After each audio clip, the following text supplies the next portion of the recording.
Thank you and good morning, good afternoon, everybody, and I think good evening also at some place, I guess. And it's good to see all of you. And I hope I am audible to everybody before I start talking. If it is possible, if everybody can just put their hands raised so that I know I'm audible to everyone. Shall I go? Rachna, what do you say? Without waiting for people to nod. Please, Mansi. Okay, yeah, thank you. And then I will share my screen. This is a very good opportunity to come on board with a lot of women from around the world. Please confirm when you see my screen so that I can go with it. Yes, we can see it. I think you will have to click on the preview. Yes. Yes. Okay. Yeah. So today we are here together to talk about time has arrived for women to lead. And it's a very strange kind of title which I have put because women have been in the leadership position for a long time, but I would like to justify why I have chosen this title also today. A very, very warm welcome to all of you. I know some of my students are there, some friends are there, even a couple of mentors are also there here. So to be honest, I'm a bit nervous to talk about all these things, but those who know me personally, they know that I have been talking about it for some time now, and it is linked to peace and ecology. I want to start with saying my warm regards to all the green related organizations. It started with India Greens Party who reached me out, and then they actually brought me to the Asia Label platform and global platform. And I see that the event is also aired in other platforms as well. So it's a really nice opportunity for me to reach out to women all around the world because the film is also going to be there later on for others to watch, those who cannot make it due to the time issue. So I want to thank everybody. Special thanks to Anita who had come to me with her backpack some months ago. And also thanks to Rachna from Nepal because this event is organized nearly 5 months ago. So the date was there and I was really thinking about it that, wow, this is the time to really reach out to many people. And I want to give a special thank to my student who has worked with me and done the research for last 4 months. Her name is Gautami Bhaviskar. I hope she's also around. So she helped me pull out the research part of it because this is also not my subject area. So I will be very honest on that.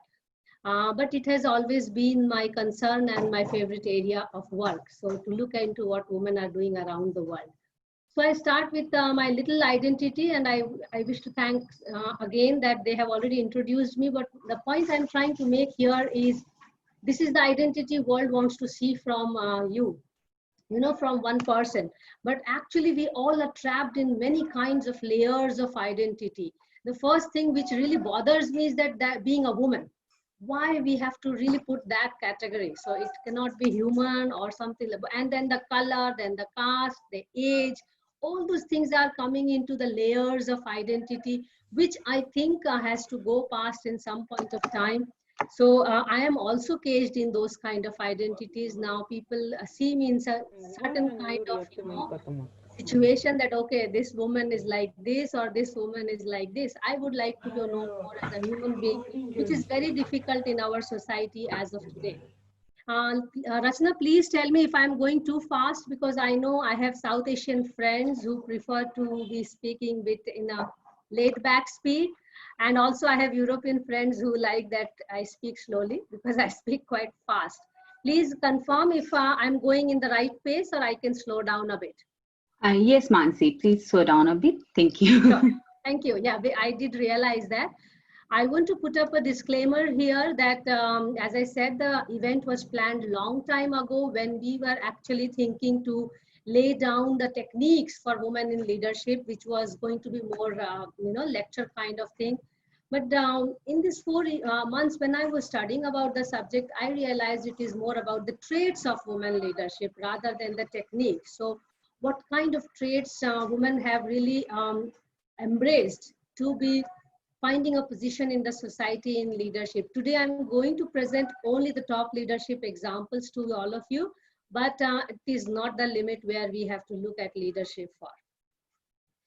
I wish to live a day, as I said, that I really wish to be known as a human being, that there is a future when there are no female leaders, but actually only leaders. So this gender thing, if it goes, we are better off in this situation of the world where we are. And I think this kind of talks and conversations are a step towards inching that gap, gender gap.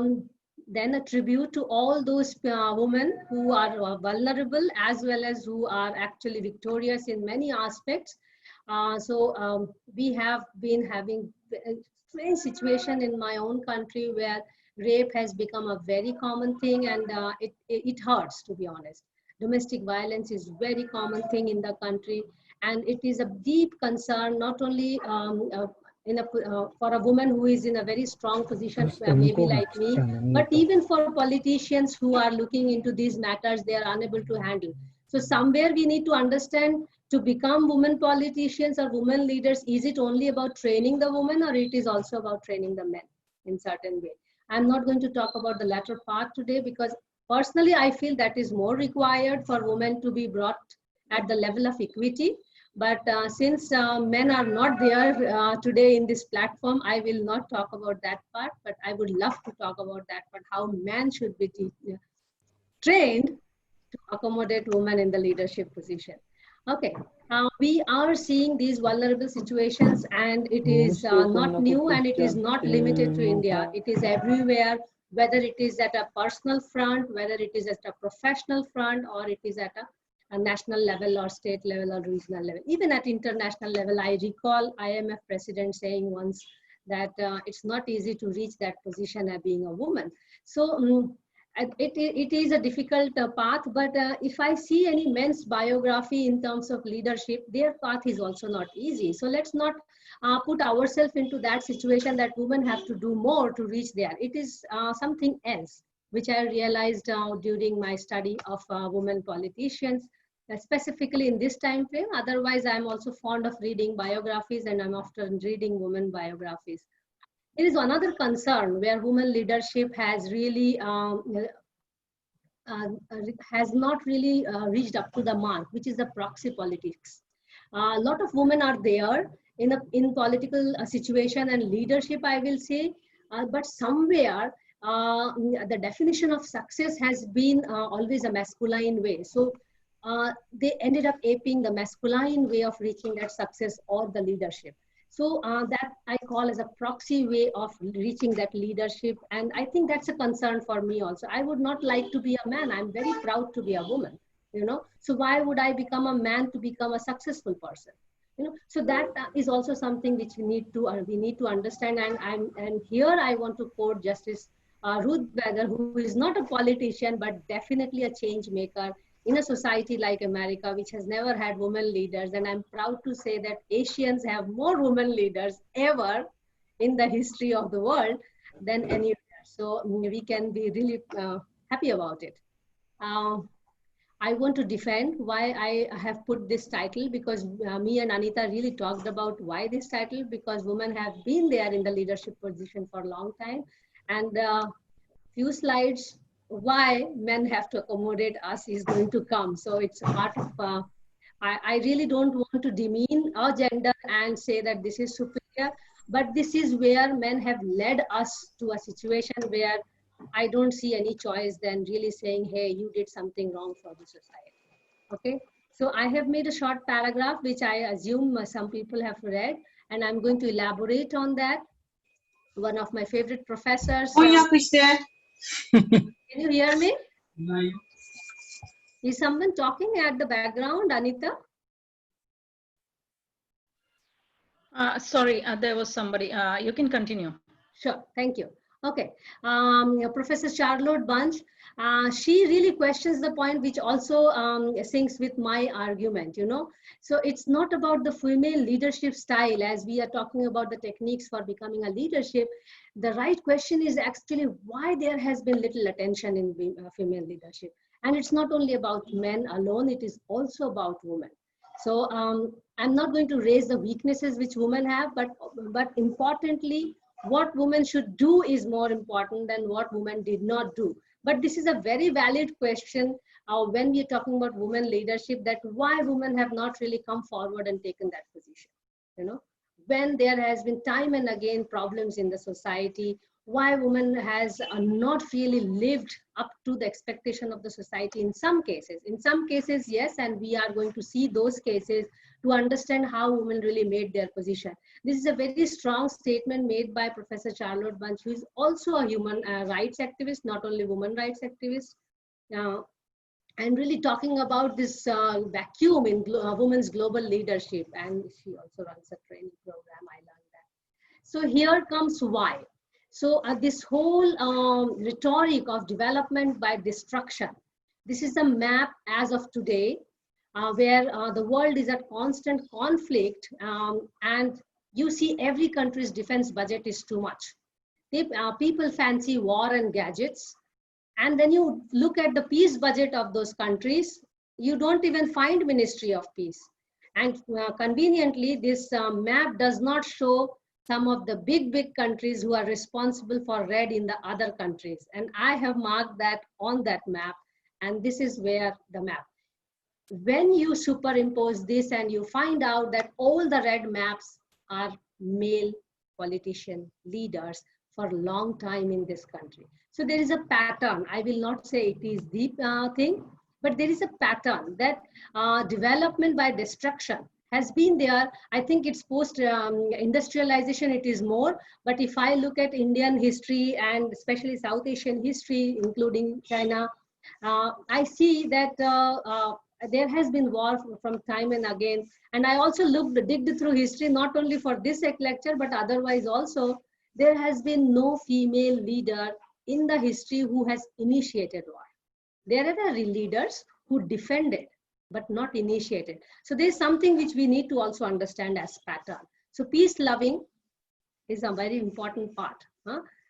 Then further, the glorifying of arms, ammunition, army, bombing, fancying growth by acquisition, which is the power, not by accommodation. So friendly neighbor is no more a situation in India even today, which was not the case some years ago. And on top of it, the leaders are not apologetic.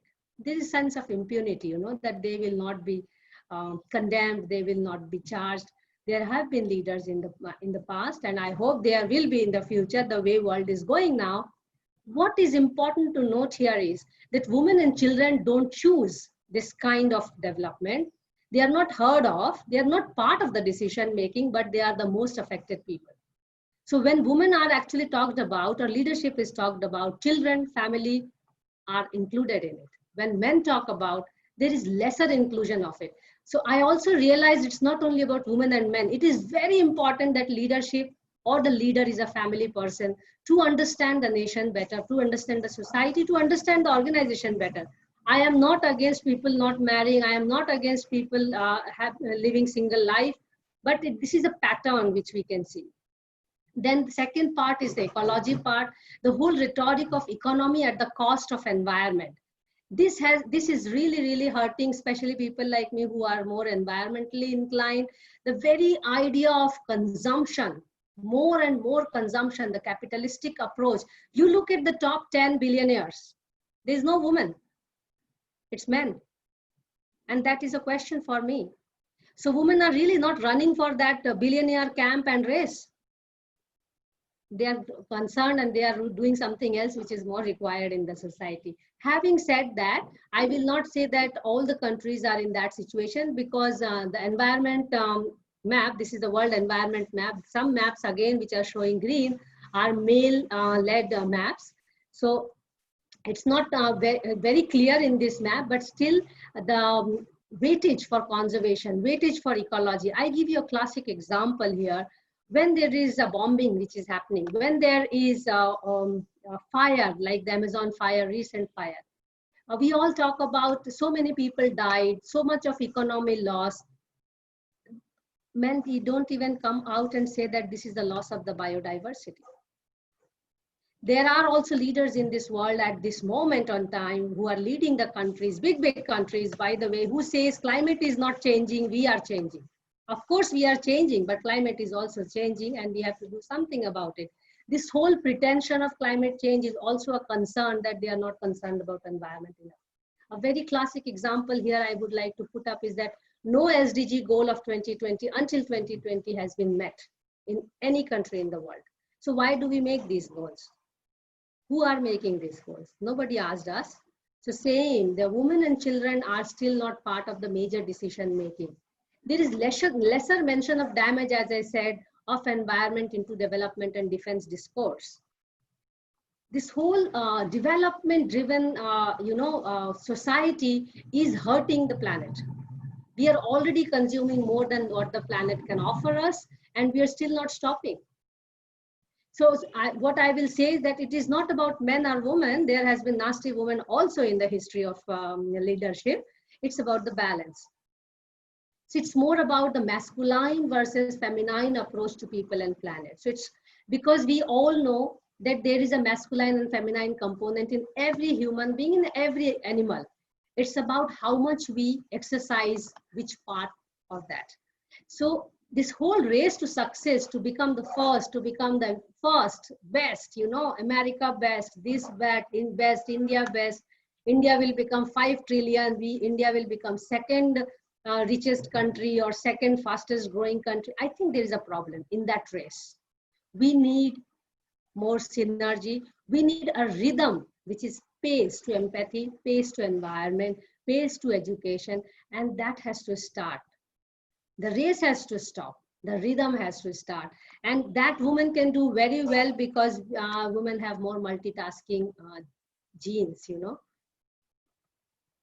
Which is most alarming is if it is not now, then it is never for all. If we are really concerned about future generation.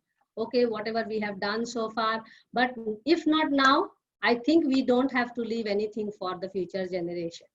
They will already question tomorrow, but they are already questioning today to us. What are you doing to us? So either we bring them in, and who brings them in? It has to be women. I don't think that otherwise they are getting placed. Especially the future generation, which I would like to see as future generation, not men and women, boys and girls and others. So it's human beings and other species also, which women can take along much better than men. It is, in my opinion. This is a map which is showing the women leadership around the world. So we have to really change this blame game to men that they are not giving us space. We have to, in fact, take charge. And it is very well related to the way Corona has been dealt also in the recent time, and we'll see that. But if I look at the planet aspect of it, it is now or never. For all, it's not for men or women who is going to lead the planet, it is for everybody, all species as well. So it's a simple math. So this is the male-female population as of yesterday night. You see, there is not much difference. And I really still don't know why we code this blue as men and pink as yellow. This whole vulnerability component is already put up by the pink. I wish it changes in my lifetime. But it's a simple math. We are half in the world. There shall never be another season of silence until women have the same rights men have on this green earth. And I think it's a very strong quote by Suzanne Anthony. And it says that we have to really ask for it. Nobody is going to give us. So I'm already talking about the traits we need to have, So one of the traits is, of course, that we have to be talking very well to convince others. And I hope I am able to convince you by the end of this talk. So we have to go back to that simple math and find out the balance. And it's not that we have not done in the society. There are examples. But what is interesting to observe in the history of time of leadership, where, if I have to talk about India, Sri Lanka, Nepal, and other nearby places where I know the history very well, Pakistan, most of our ancient goddesses who were actually problem solvers than problem givers were goddesses. So in India especially, we have all the strongest gods are goddesses. So we have come a long way from there, where we had a time last 400-500 years ago, where women who were really outspoken and wanted to bring some change, they were in that bad as broad. This is a very nice book, by the way. I'm trying to write a sequel for it, only specific to architecture, but it's written by Mackenzie Lee, very short, coffee table book. And it seems I'm promoting these people, but I have to bring examples. But in the last 4-5 centuries, what has happened is these women who were really trying to do and bring a change in the society, they were looked as rebels. From there, education has mattered, and we have come a long way. Now it is a regular feature when women leaders are finding place. So I think we have stepped up. So it's slow, but it is coming. So women are considered bold and beautiful rather than only rebel. We are also called rebel, but there is little bit more accommodation in the society. In that accommodation, or in that transition, or I will say upgradation of women leadership, men have also mattered a lot. There were many great men who have not been kind to women, and I really don't need to name them because we are talking positive today. Very, very well-known names who had not good views about women. So let's see who had good views and who made a difference in the way women are here today. Golding is one of my favorite philosophers, and he starts with a very sarcastic note and says, I think women are foolish to pretend that they are equal to men. And I agree with him completely. We are superior, but we don't have to be superior that way. I will prefer more to be equal than superior or inferior. But this notion is definitely ingrained somewhere in the men's brain and also in the women's brain. And the conflict is more there. And if you are very keen to read what Einstein talks about women, please look at his quote. That's a very interesting quote. I'm not going to put there because I put him in that category of men who did not really do much to bring women up. Joseph Conrad says something very interesting, and I think we all face that in our everyday life. Being a woman is a terribly difficult task since it consists of principally dealing with men. But I think it's other way around also. An important thing which matters is that when we educate a woman, we educate a generation. And I think it's a very strong point. And there you can make a pattern which you see in most of the countries, wherein actually in education sector, there are so many women teachers who are teaching the people how to do this, run the society. So women have been a fundamental and playing key role as architects of the society. Their recognition is less. Especially in India, I see that there are more women teachers, So, and I have seen also in many other parts of the world. So they have been there in the leadership position. It's only about how you see leadership. So finding that balance we have had since 400 years ago and also today. And these two lovely couples, both Nobel laureate couples, Marie Curie and Pierre Curie, Twister Duflo and Abhijit Banerjee. So I think people like me are looking for this kind of balance. I'm not saying that we all have to get that Nobel Prize, but from the personal home level to the professional work level to the nation political level, or you can say impactful or business, this equality has to be there, and it is not going to happen overnight, but it has to go slowly, and we have to make equal participation. But my reading says, because I'm in the field for 25 years, men needs more training than women, and today we are all women here, and for me that's a bit kind of strange that we are talking to each other.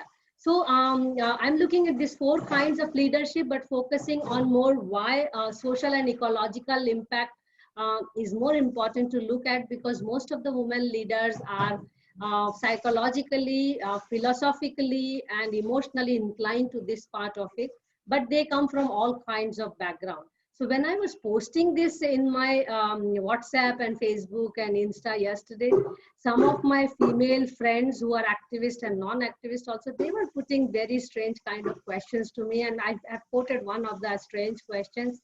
Are women there in substantial number, whether it is politics, academics, and sports, management, and all? And we all know how it is. And I can give an example of academics, like in number, the university may show same, a number of male and female, but when you get into it, you know that the female professors are not even 10% in many universities and most universities.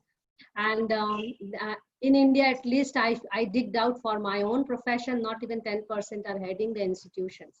So leadership is challenging, but women are there by numbers now. So we are doing baby step to reach there, you know. So by number we are reaching, someday we will also reach that leadership. So some political leaders, just to take you through, I mean, I'm not going to quote anybody as who is good or bad, but we are trying to find out the traits, what makes them leaders. Good, bad is very individual and it is context specific. Just to classify, political leaders are there, social ecological leaders are there, who impress me very much, right from the senior level, Vandana Shiva to Kreta, and we have Malala, and one of my favorite ladies, Medha Patkar. So we have these women who are already fighting as leaders. They are probably not politically acclaimed as political leaders. So the moment we say leader, we also need to know whether we are talking about political leader or change maker. So women are there in the society as change makers, but I think today we are more focusing on the political leadership because my host is a political set of political parties. Huh? So women are definitely making a change in the corporate sector. More women in the workplace, they say that can boost economy. Huh? This is also from IMF and at the World Economic Forum. Academia, because I belong to that sector, there has been no dearth of women fellows from Marie Curie's time to my mentor, Elinor Ostrom, to recently meeting Esther Duflo. So these people are really bringing a change. So I will consider all of them as leaders, but focus more on the political leaders. But where do political leaders get inspiration from is something which we need to understand in the traits.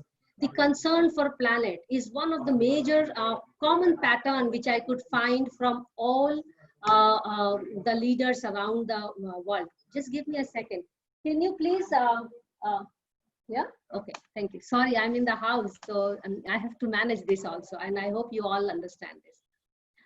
So the concern for planet has been one of the common pattern which I could find from all the current political leaders who are women.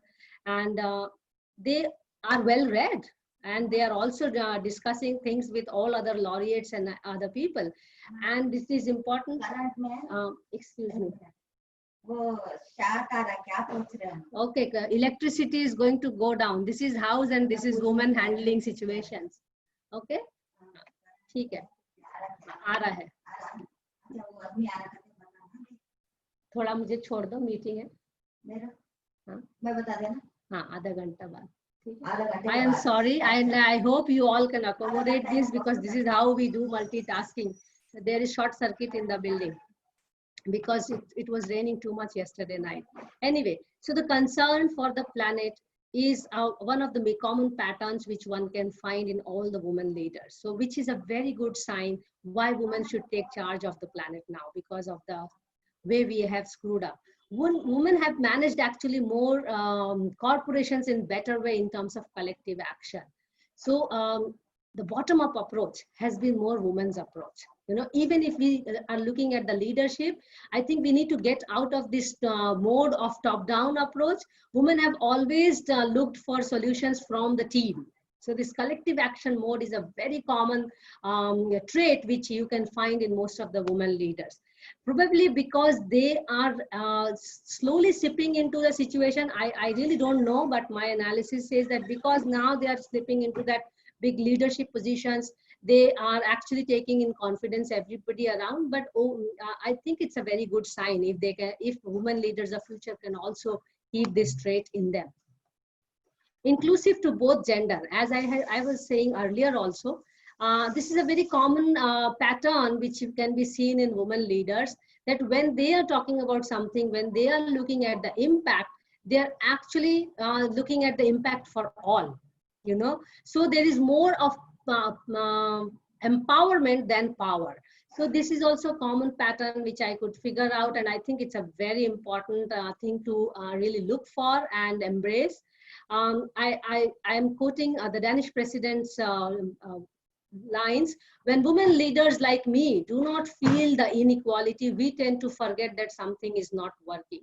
And I think most of the women leaders have realized, because they have gone through that problem, and they have to keep that in mind all the time, that there is an inequality. So to give an example, when I'm actually going to take exams and other things at other places, if I see more women and less men, which has happened many times in southern India when I have gone to take exams, I feel very uncomfortable. But when you really reach a situation where there are more men and lesser women, there is certain kind of acceptance and we don't feel uncomfortable about it. I give an example of a IITs where I go and teach. Amongst 100 students, there will be 4 or 5 girls. And that's disturbing. But in general, it is not disturbing. I will also quote a very simple example here from my own experience.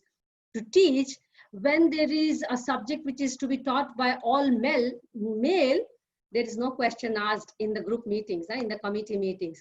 The same subject, it has to be taught by all females, and this happens in the parliament also. I will bring out example for you. When it has to be taught by all females, there is a natural resistance both by men and women.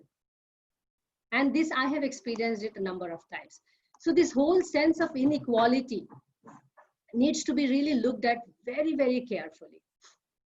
Multitasking and complex thinking. We are genetically designed to multitask. I am putting a goddess from India called Durga, who always comes with her entire family, including the villain in her package. And she represents true woman in my sense. She's represented by 10 hands. So the very idea that woman can do too many things, like my power can go off anytime, by the way. As I was saying, my maid is cooking at this moment, my domestic amma. She is cooking food for me. So we are able to do a lot of things, and simultaneously my office is chatting with me that what to do here and there. We are genetically designed to do a lot of things at a time. We can think multiple things, unlike the linear thinking. If you are interested, do read Male Brain and Female Brain. I was introduced to it by my friend from Cyprus. And it's wonderful read, and you have better understanding of both men and women. Caring and constructing and constructive, that was very clearly shown during the Corona time, and a lot of people have studied what is common in the COVID governance. And the common thing is that all the countries are led by women leadership, whether it is Iceland to Taiwan, so west to east, or whether it is Germany to New Zealand. Most successful Corona care. So it also talks about that woman cares for health, woman cares for environment, woman cares for family. So these are very important things, and I think there's something about genetics also. Now some traits, not endorsing any of the leaders, but actually trying to tell what we need to have. And these are some leaders which I'm going to just run through from our regions. So liberal and secular is an important part of our characteristic. Bold and confident, of course, you need to be speaking well and trying to convince others, but at the same time, be assertive of what you would like to convey. But being assertive, a woman takes more time because they are slow and steady, but at the same time, because they're thinking too many consequences, which is a good sign. But this is where we also lag behind, because men takes decision first and the impact comes later, which is the destruction which we are facing. Women are late decision makers, but they are better decision makers in that sense. But honestly speaking, these comparisons are not required, but important is that we need to understand that this confidence is required, whatever we do. If it requires to think for a long time, do think about it, but be assertive in what you are actually going to decide for. I like this quote from Indira Gandhi: I do not like carving the world into segments. We are one world. So I've just put that again, a very indirect notion of being inclusive, both for biodiversity as well as people. Then a very important trait, which I have been saying from the beginning, that see better policies for communities, for corporations, and family-friendly systems. So any policy which women are going to look for, they are always looking at the consequences of impact in the house, And it's very good sign to see now young leaders are becoming political leaders, and also changing the way boardrooms are looked at, parliament houses are looked at, from whether it is UN or whether it is their own country's parliament. Right from Finland to New Zealand, the women leaders are showing that it is okay to be a family person and carry the family along with them for the meeting, because after all, the decisions are made for the family. So if they are part of the decision, there is no harm. So in last UN meeting, the New Zealand Prime Minister managed to get a first bench for the child, which is very interesting. So consensus building, women are better consensus building, and they can and they have to. Men are also, but because we're talking about women, Sophie has been a very, very impactful person in Belgium in the recent time, and she is actually now trying to also influence the people around in that region, because the region is already rich in women leadership, and she's very young and dynamic, and she has managed to do a lot of conflict resolution in that area. Value work-life balance, which I was already saying that the baby is sitting in the first row of the UN.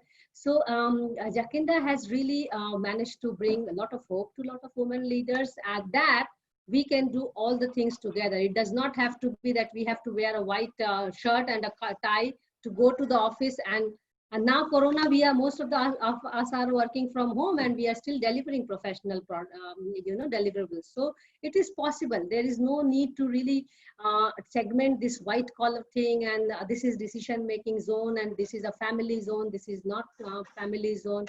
I think after all, we are talking about well-being, so it has to be more inclusive.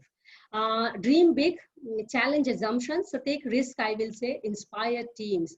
This is also very important, and Iceland lady was the first one to talk about climate change in global platform and raise voice, and as a leader, bringing a lot of changes in the policy. So women have been inclined towards family, towards environment. And if there is one woman who has really breached the wall of the male leadership, and I think we all would love her for that, and that's Angela Merkel, I think. But it's not about, breaking that wall, but really telling the men, can you please listen to us? I think she has done it best, in my opinion. And one quote which I like from her is, democracy must be our answer to terrorism.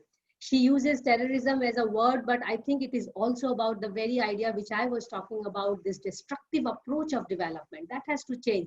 We have to talk about de-development.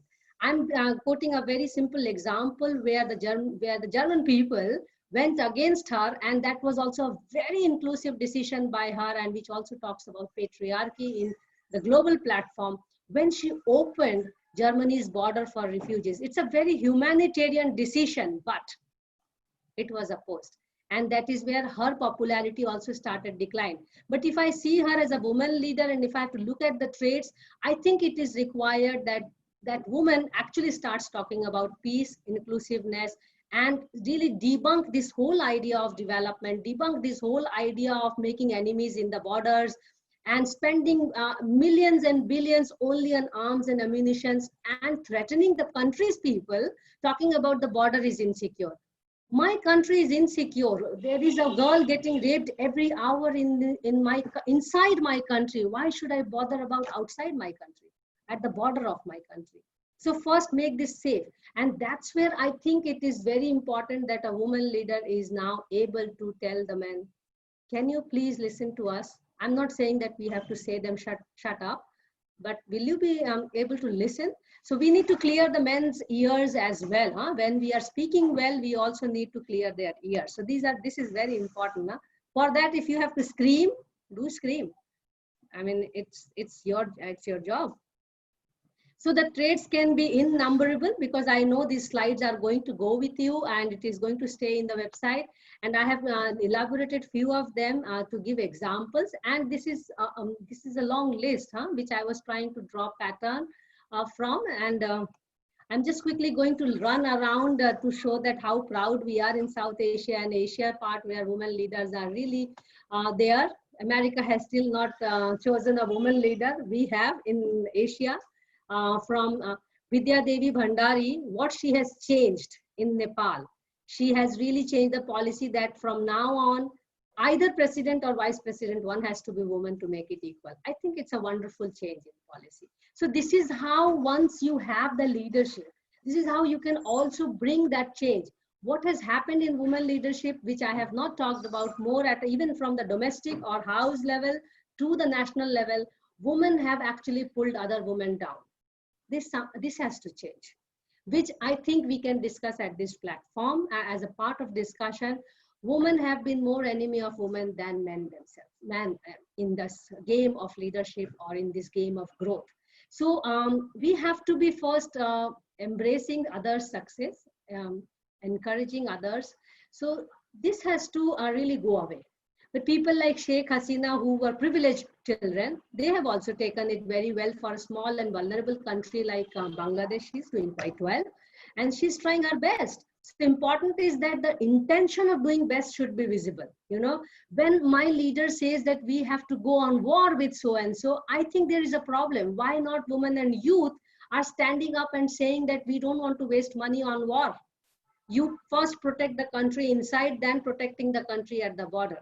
What will I do by protecting the country at the border when the country inside is not safe?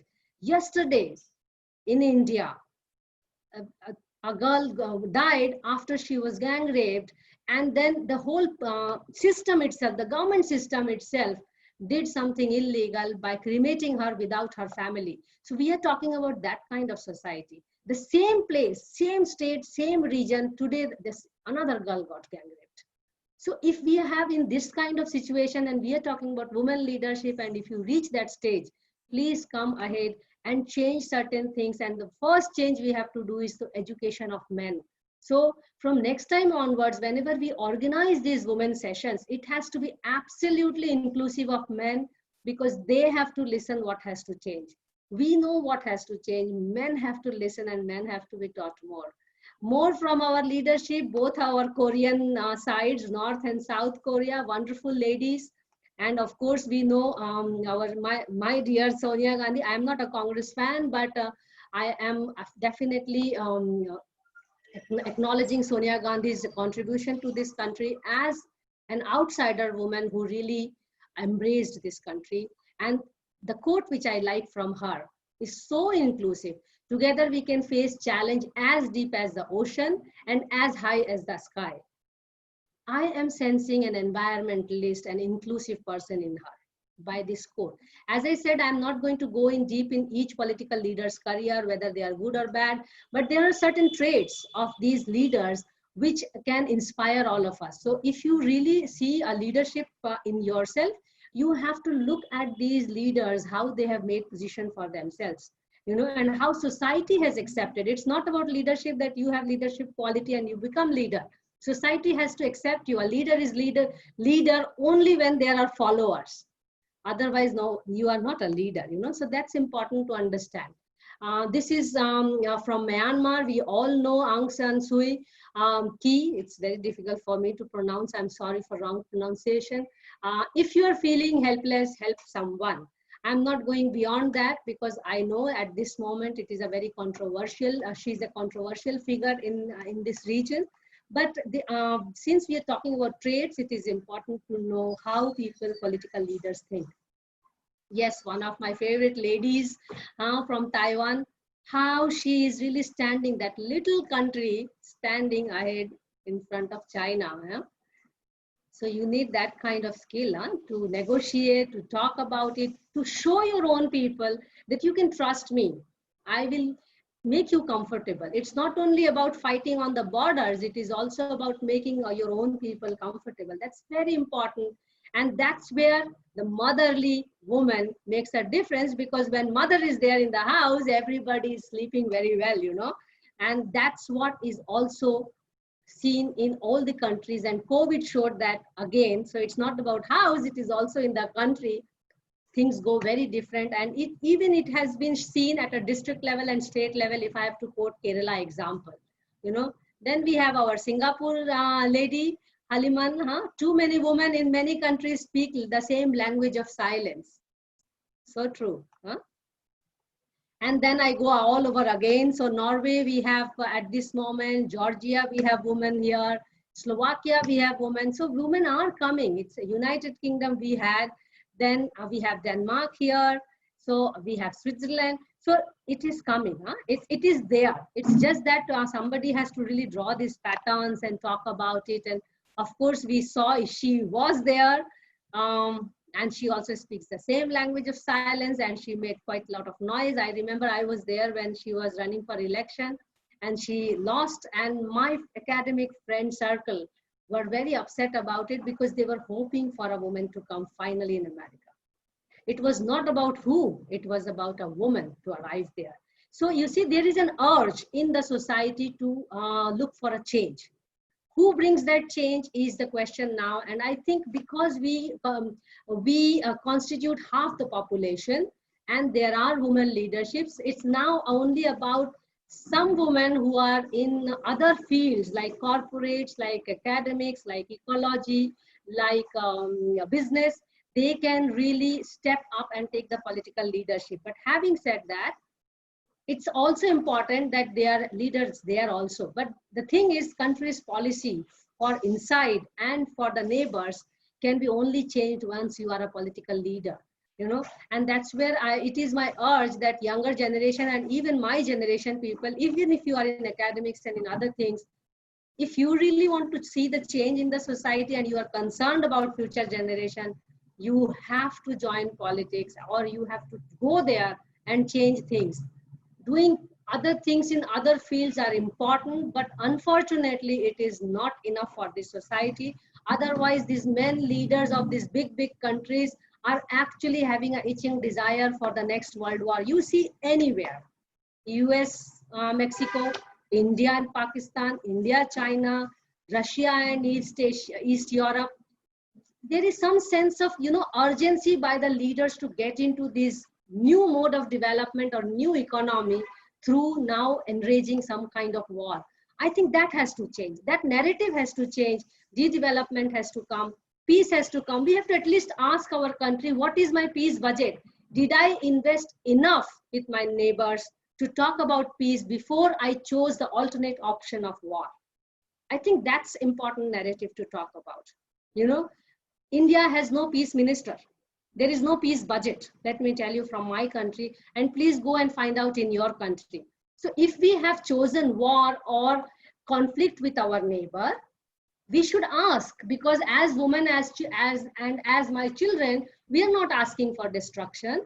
We are not asking for destroying of biodiversity. That is not even accounted. When war happens, we have a list in the history book of how many people died. Nobody talks about how many species died, how many species of fauna and flora we lost in that whole process. I think that has to change, and that can be only brought by women, or for next 100 years, let us teach men about environment and peace. That is also an option. If we want to go gender neutral, then we have to teach peace and ecology as the leading way to run a society. Now we have this new flavor in the world, talk of the world, I guess. So from Hillary to Kamala, again, people are hoping that somebody will reach there, although Hillary reached the vice presidency.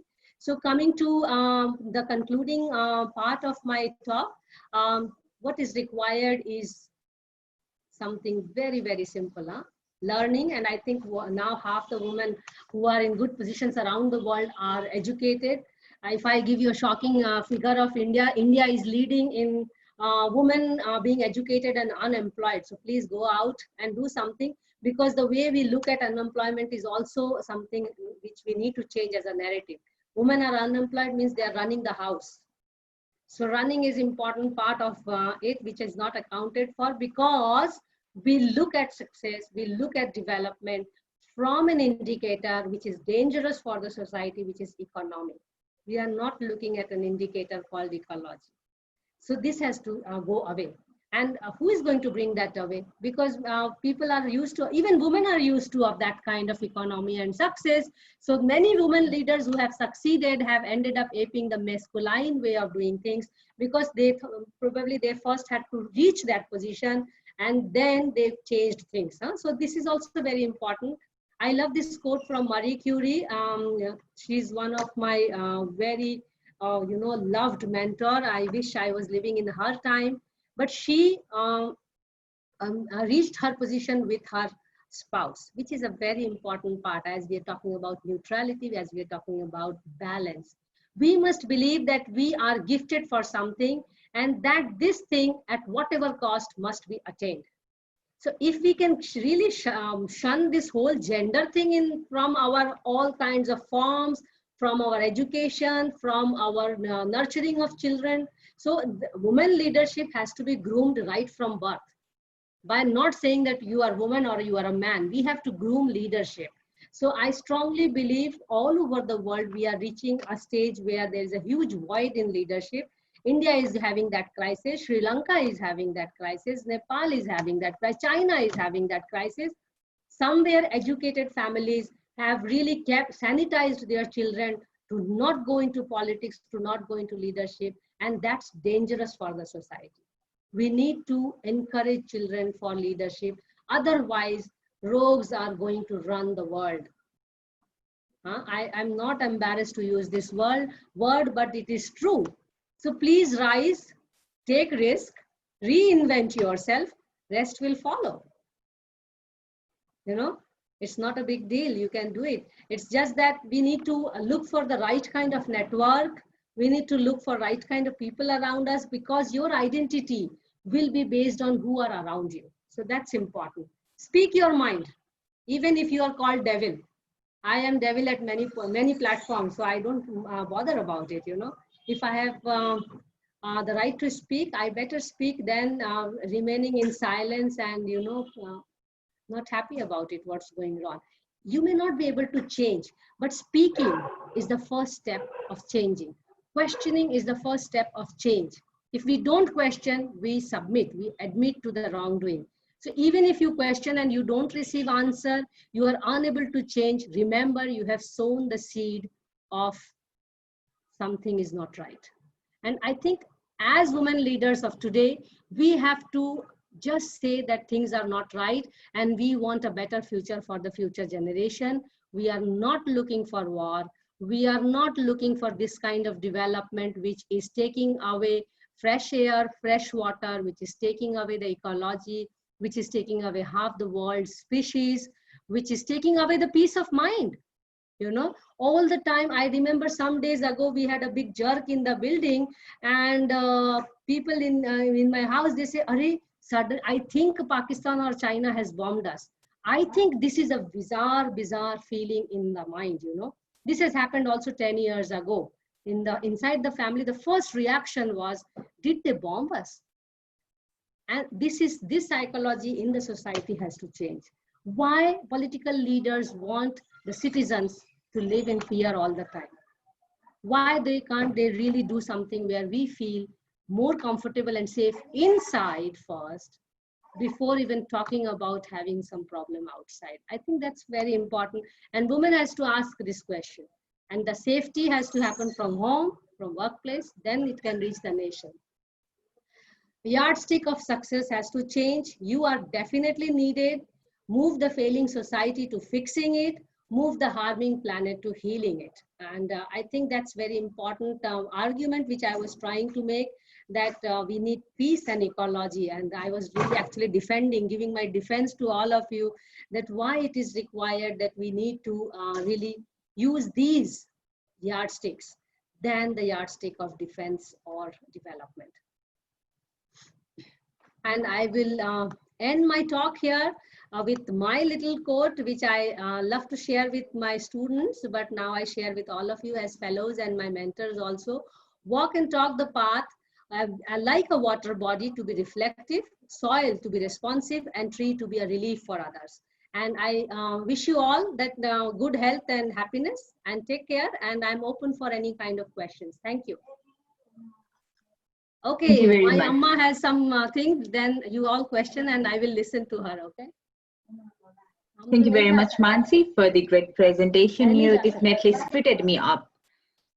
on the way forward to the leadership with myself and for my party as well. Now we'll be taking the question and answer round. From our dear participants, please try to provide your questions on 3-minute time so we can take more questions. First, we have question from Madhubanti Sen. Would you please orally present your question, Madhubanti? Hello. Hi. Hi. Santi. Hi, Mansi ji. It was lovely to listen to you. I'll quickly just put across my question. It's a mixture of some statements and question as well. So Sure. I wanted to say that question, like ask how can we stop normalizing violence or injustice against women? To be more clear, both rural and urban women face violence or injustice. Uh, but as per my research, there is lesser space for rural women to raise their voices against injustice. Uh, as women leaders, my question is how can we, this is something which has always bothered me, how can we reach the grassroots level?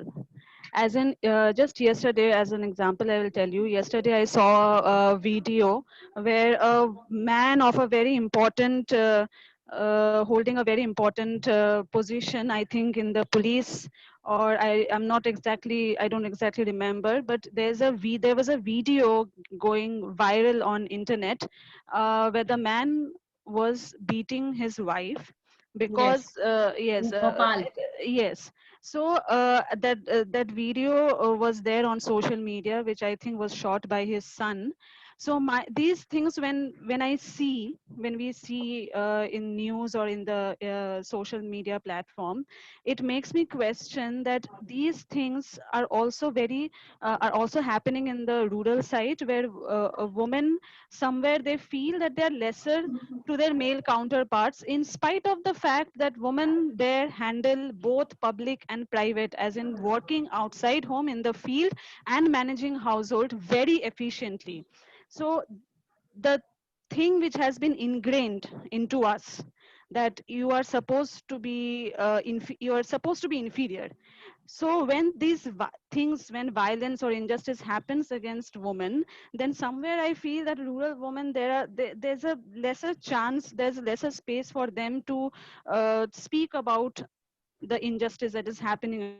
As leaders, how can we reach them, and how do we bring change in that? You know, Thank you. actually, you had answer in your own question, to be honest. One of the ways which I realized in my own experience is to really speak out. For a long time, the domestic affair has been considered as domestic affair. But if you really want to get out of it, you have to look at it at the perspective of society, and you will realize that what is happening in domestic affairs is really not domestic. It's a social impact. It's a societal thing which is manifested in domestic activities. And other way around, what happens in the house is actually also reflected in the parliament, by the way. Huh?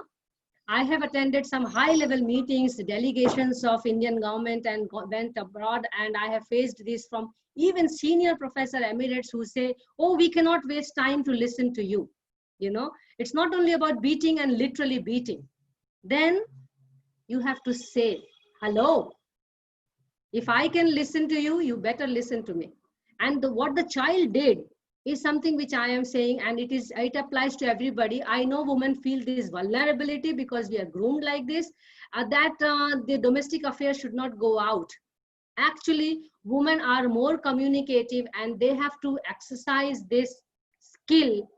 The moment you are going out and making it a social issue, of course, at the back of the mind, you're always concerned that my family will break apart and things like that. Actually, it is an improvisation. And this you can learn very well. At least I learned from Europe this part, that you need to speak up with your peer group. It can be men or women, that this is the problem in the house, and I need your help to support. The society is very helpful society. It's just that we are not going out and sharing what's the problem. Most of my friends know my problem at least, and they have helped me. This is how you can change, and things are changing. It's not that things are not changing. Of course, there's a legal system which has to go along with it, about the video which you're talking about. But this whole idea of grooming, and I see that in my own friends who are now grooming their boys and girls. Some of them, they are trying to do it more equal, but still somewhere, because they were groomed like women, they still tend to groom their girls like, I use the word Jhansi Ki Rani. So what they have done is, which is a blunder now with the current parents, that they want their girls to be angels, but they are, and also superwoman, but not training the boys to deal with this superwoman. Yes, yes. So I think grooming is really, really key. And I see Daksha is already saying that grooming is key. But grooming of men and boys is very important. So we are teaching these women martial art and this and that, and we are not teaching women cooking, saying that if woman learns cooking, she will again become a domestic entity. I think that's a wrong approach, in my opinion. We need to teach our children to be self-sustainable, self-dependent, whether it is boy or girl. If parents can shun this boy or girl business, apart from the little biological and genetic problem we face in puberty, I think we don't require gender in this society. Women have shown in every field that they can perform. It is the parents are the key people. I keep saying to my friends, when somebody rapes somebody, that why they are running after the boy or the man who has raped, the parent should be put to the jail. That why didn't they groom their son, who became a man and a nasty man, to do something wrong? It's the parents' problem, parenting problem. But unfortunately, in our society, the moment parents put their children in the school, they think their responsibility is over, they have paid the money, and the school is going to groom the child. This grooming of gender is not going to happen in school. School is for technical education. School is for value education, which has to come from the house and nurtured. If the value is not given in the house, it is not coming to school, and teachers can break their head, they cannot teach. So grooming, and grooming of men. Please teach men cooking and not stop teaching women cooking. That will be my tagline. They have to learn to live by themselves. They have to learn to grow their food. They have to learn to stitch, both boys and girls. We need to reduce the gender gap in our mind first. Yes, I completely agree. Thank you. Thank you very much, Madhubanti Sen, and thank you very much for your wonderful answer, Mansi. We have another question from Yuko. She has stated that I think it is better for women to train female leaders, not men. What do you think? It's a question for you, Mansi. Can you please repeat again? I think it is better for women to train female leaders, not men. What do you think? I disagree. And sorry to disagree with you, as I am a strong believer of actually reducing the gender gap. And training women leaders is becoming more dangerous. And Anita can come in here, because I resisted that this platform be not only limited to women, because what we are talking about, men needs to understand. Men cannot be really made to understand unless and until we are inclusive in talking. By doing training only female leaders, we are actually trying to say that these are competing genders. Institutions should not really make these gender issues. In fact, our names should not be also really made like, from the name one can identify whether it is male or female. I really love those names where I have to keep guessing whether it is a boy or a girl or somebody. And I think that's a good way to start, because half of the battle can be won here in the family. So please groom both. Don't make discrimination. And if you are a teacher or somewhere, please try to look at both of them as one. I mean, we are yin yang. Just look at, see, yin yang is also misunderstood now in the modern philosophy. The yin yang in the Chinese philosophy talks about coexistence, duality. The seed of one is in the other. You see this black and white thing? The seed of the other part is in the other yin yang. But now when you look at the definition of yin yang in the modern society, it talks about the black part is the woman part, which is full of negativity and things like that. The white part is bright and shining, which is the male part. That's a misinterpretation of yin yang. Because this balance has been disturbed, we are seeing the planet is disturbed. So please don't increase that balance. If you want to bring that change, you have to start seeing both of them as well. Don't discriminate between men and women. We are talking as woman, woman, woman, but personally, I am not really big fan of doing woman, woman thing, honestly. I feel very uncomfortable. I will prefer human beings and others, my coexisting species, you know. Is that fine with you if I disagree with you? I'm curious to know. I think her question was misunderstood Okay. because she was saying that when we talk about women, so I think we need to train women. So maybe she is talking in the context of politics, that when we want women to come forward as in politicians, we need to train women. And the focus in the politics is they are training men only, if we say in the college politics or, you know, student politics. Oh, yeah. So sorry to have misunderstood your question. Yeah. Sorry to have misunderstood your question. question. On that.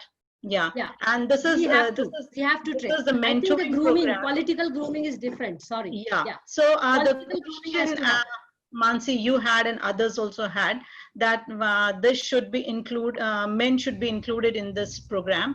So this is exclusively mentoring program for women. That is a training program, right? And we have men sensitivity training programs also, sessions also, but that is a different session. So you know, when we whenever we ask women to men and women to sit together, so you know, women will automatically sit at the back and men will come in the front. And if we ask you know, we have an open discussion, so you'll see only men talking and women. So women are hesitant. So to give them a space and to, you know, groom them, train them, this is the place where we keep it exclusively for women.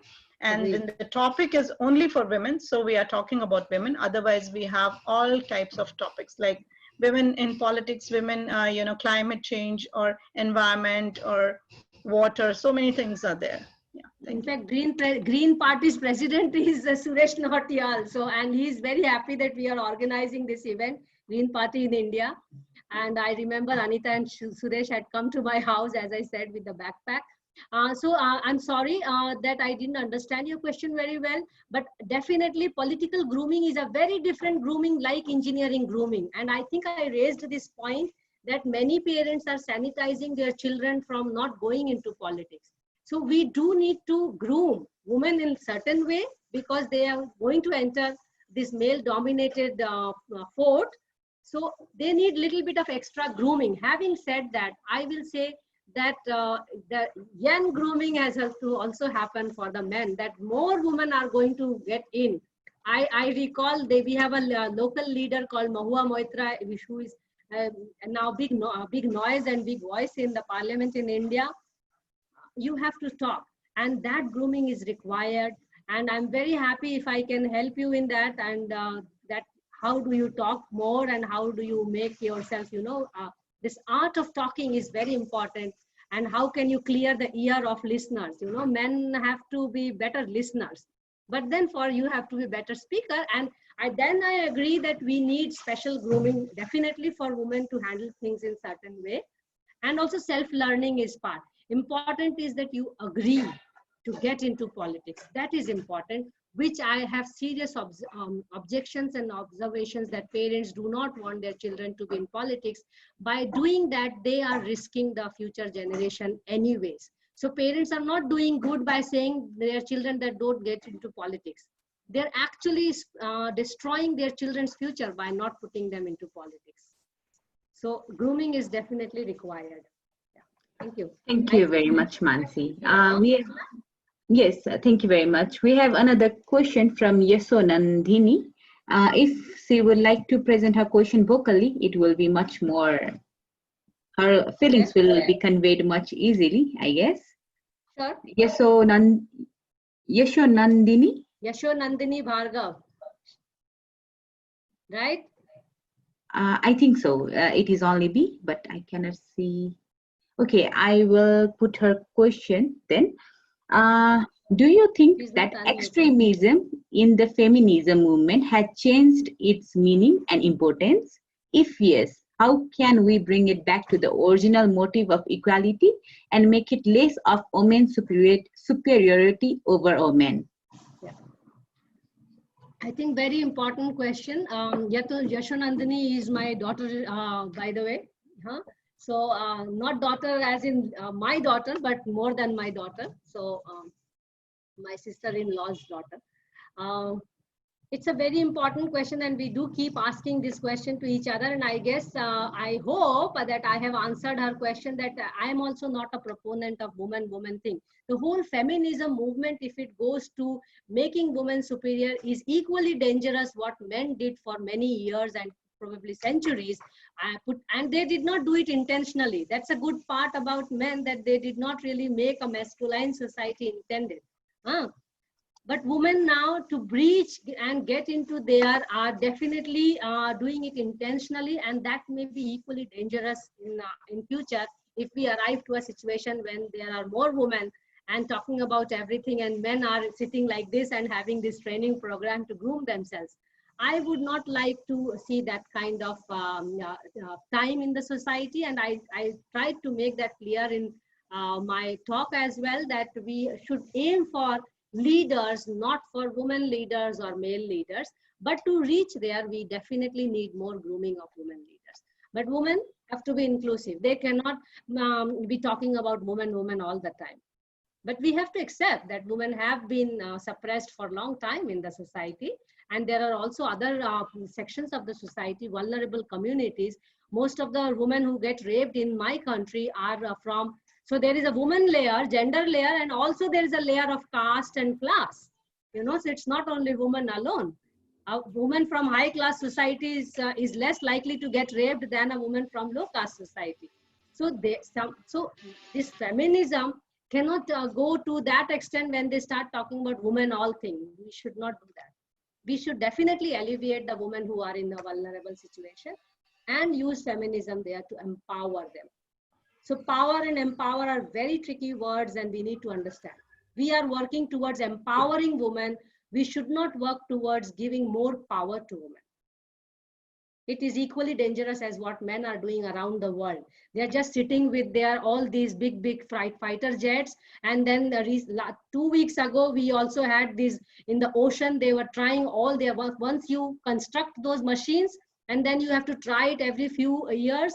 And nobody talked about pollution of the marine ecology. Nobody, not a single channel in the video, video format of media, not a print media, talked about how marine ecology got affected by this, trial of all these arms and ammunitions around the world, which happened in some ocean just 2 weeks ago.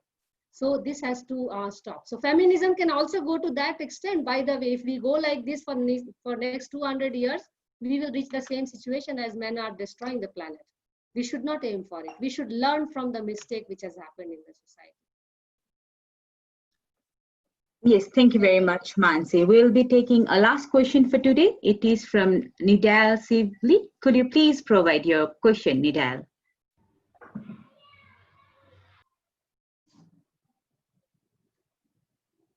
Hi. Okay, I think I should unmute her. Sure. Will you please also send me all the questions in the chat box? I see some lovely questions. Hello, Nidal, can you hear me? Okay, shall I proceed? Yes, sure. Please. Thank you. It's always like whenever we ask for the economies to factories just to slow down or change some of their ways to lessen the impact over the environment. Some people say respond saying like we are against improving our country's economics. And so, like, if we just tell them to slow down their impact on the environment, they reply by saying you are trying to destroy the economy. So it's like that in some parts, yani in my country. If we, that's what I'm trying to say. And I think we should talk more about how war is affecting the whole globe, yani the whole world. Wars should be banned. I don't know why we still agree on wars. I don't know. Thank you very much. Yeah. Thank you, Nadale. Which country are you representing today? I'm representing the Green Party of Lebanon. Oh, wow. I'm from Lebanon. Yeah, it's a very small country, Yeah. but we had been trying to refresh from the horrific blasts that have hit our airport, our seaport. Yes. Yes, I'm here on behalf of Mrs. Mary Therese Saif. Yeah, but you see that whole blast was all actually anyway going to be taken for making arms and ammunitions, you know. Yeah. It's Yeah. unfortunate that it happened there, and your country is not alone in this. It is everywhere. The whole economy rhetoric is so powerful. We have to understand one thing, that it is more powerful and bought very well both by men and women in the society, because it's a short-term gain. You know, environment has lesser short-term gains than longer-term gains, and that there is a catch in politics there, because everybody is there for a very short time for visibility and to make decisions, and because they will be evaluated by the decisions and the impact which the society can see.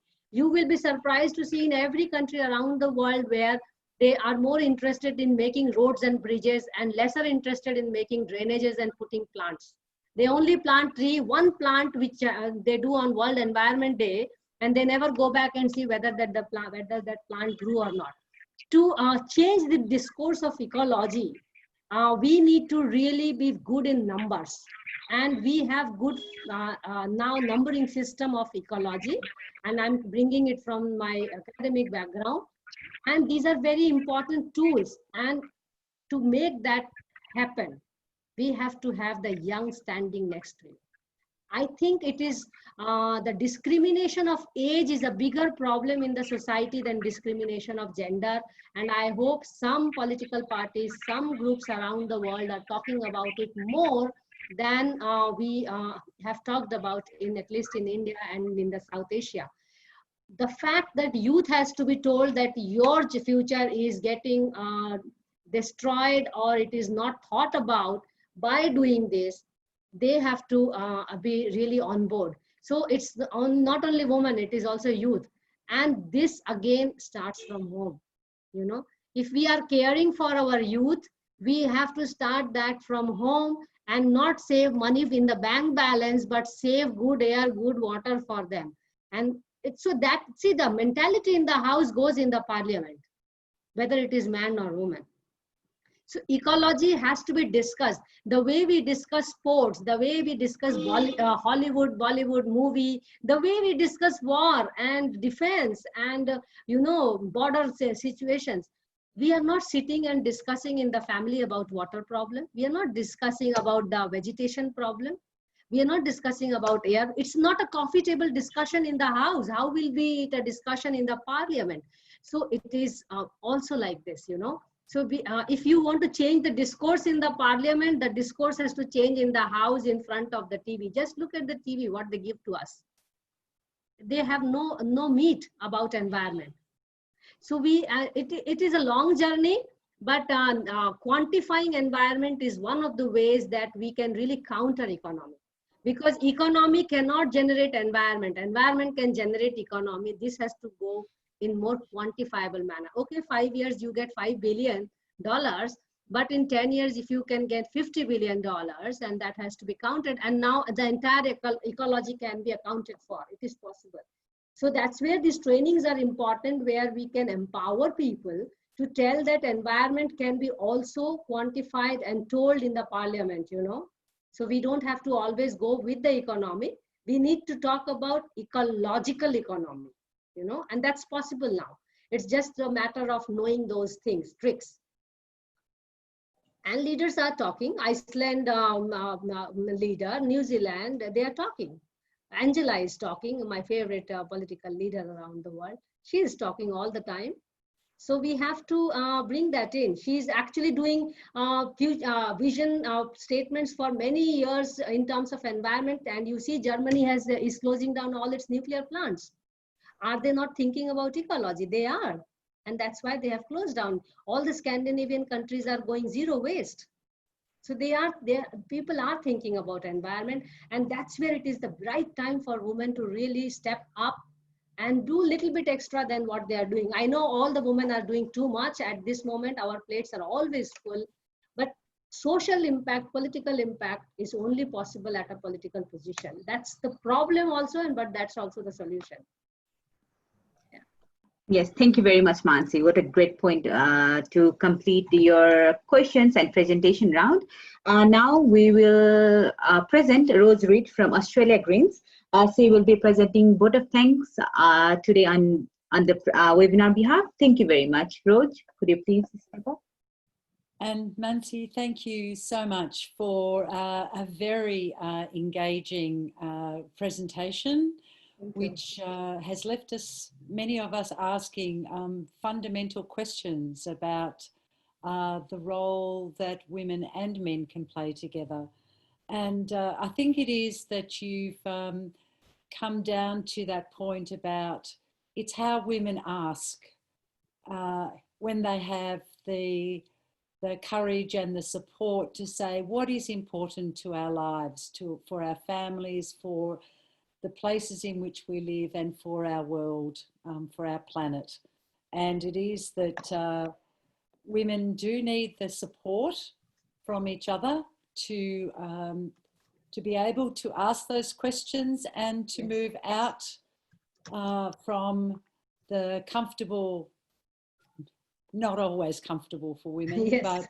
but taking the steps into asking questions, into more and more leadership, and taking some responsibility on behalf of themselves and for their communities, for their countries.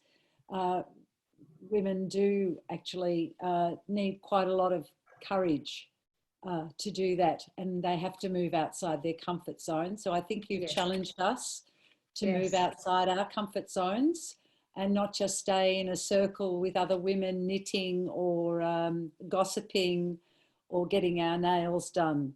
That politics is a hard game, and it is much better if we can do it with men and continually engage with men to listen to other perspectives about what is important to us as human beings and to our environment and to our world. So I think you've made a very persuasive case for how there are now such a number of women leaders who are not afraid to talk about different things, about what is important to them, and showing by having their young babies, having their human side, their womanly, caring, collective selves in the public sphere. And that's the challenge for us in whatever circumstances that we're all in as women here.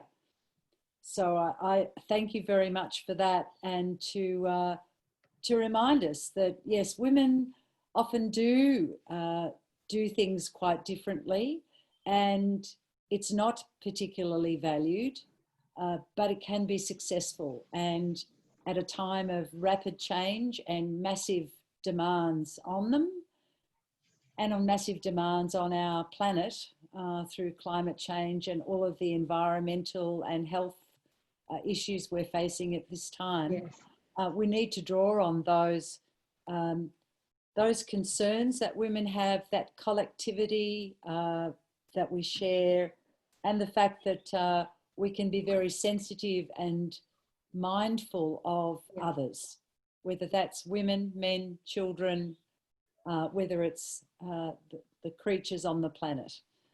So thank you for that. And I think it's probably been one of our most sort of challenging, and I'll go away from today kind of continuing to think about some of those issues that you have challenged us with, and what is our role with men. And yes, we do need our time as women to increase our bravery to face the challenges of politics, whether it's local politics, internal party politics, or on a much bigger scale. So thank you for that. Thank you. We really all, I think we can all sort of appreciate your contribution and thinking that you've given us today. So thanks. Thank you very much. Thanks everybody for taking out time to be with us.